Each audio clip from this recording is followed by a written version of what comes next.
Imana irimo igenda ikora imirimo kugira ngo ihindure abantu b'urubyiruko muri Thailand. Uburyo bwiza bwo gukwirakwiza ubutumwa bwiza ni ukunyura mu mashuri.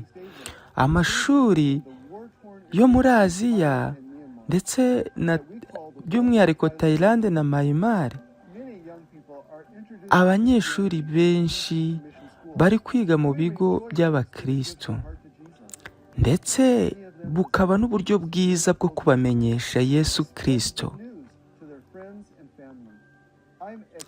Ndi hano kugira ngo mbabwire inkuru nziza y'umwana w'umukobwa, uburyo Imana yamurinze ndetse n'uburyo Imana yamuhinduye.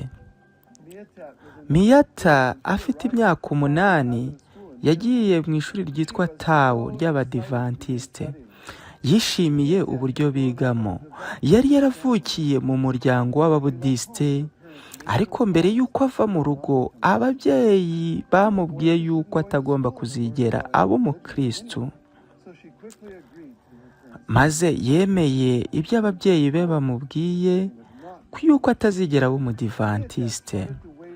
Miyata yatangiye kujya yitabira amateraniro ari ku ishuri, uburyo babigishaga inkuru zo muri Bibiliya, maze Imana itangira gukorera mu mutima we, ariko yanze kwemerera umutima we guhinduka bitewe n'ibyo ababyeyi bari baramubwiye. Yamaze imyaka 3 akomeza arwana n'umutima nimba akwiye kwemera Yesu, maze hashize imyaka 3 yiyemeje kumvira umutima we akemera kubatizwa.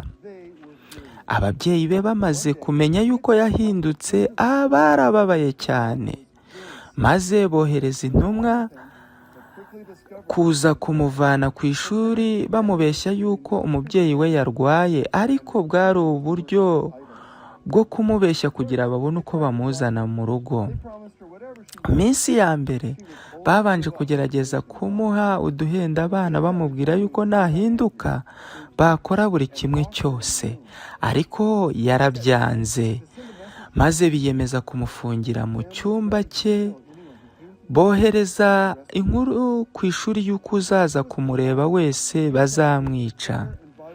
Maze Miyata ageze aho bamufungiranye yari afite Bibiliya, atangira kuyisoma.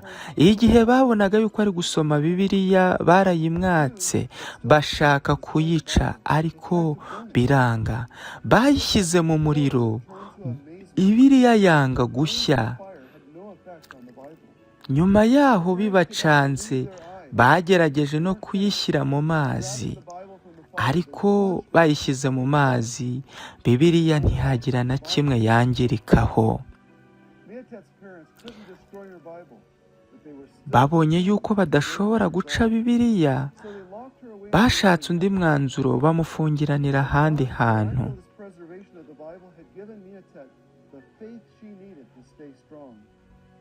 Yakomeje gusenga, maze mu gihe ababyeyi be batari mu rugo bagiye, inshuti ye yaraje iramufungurira, maze ibwira Miyata yuko akwiriye kugenda agahunga. Bahamagaye ku ishuri, maze haza umustafu araza aramufata, amutwara ahantu hafite umutekano. Arangije amasomo ye, Miyata yaje gushyingiranwa n'umupasitoro, ndetse uyu munsi ni umwarimu muri Asapu Mission School in Myanmar.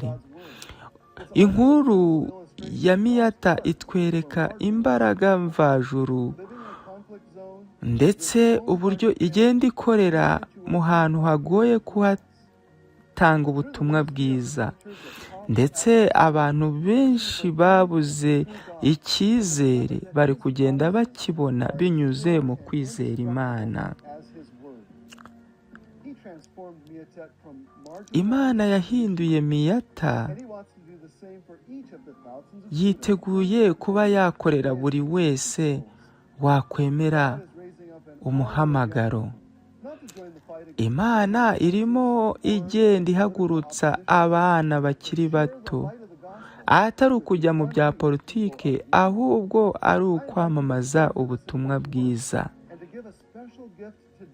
Uyu munsi nawe hari icyo wakora ugatanga impano ishobora gufasha aba bantu bari muri Thailand.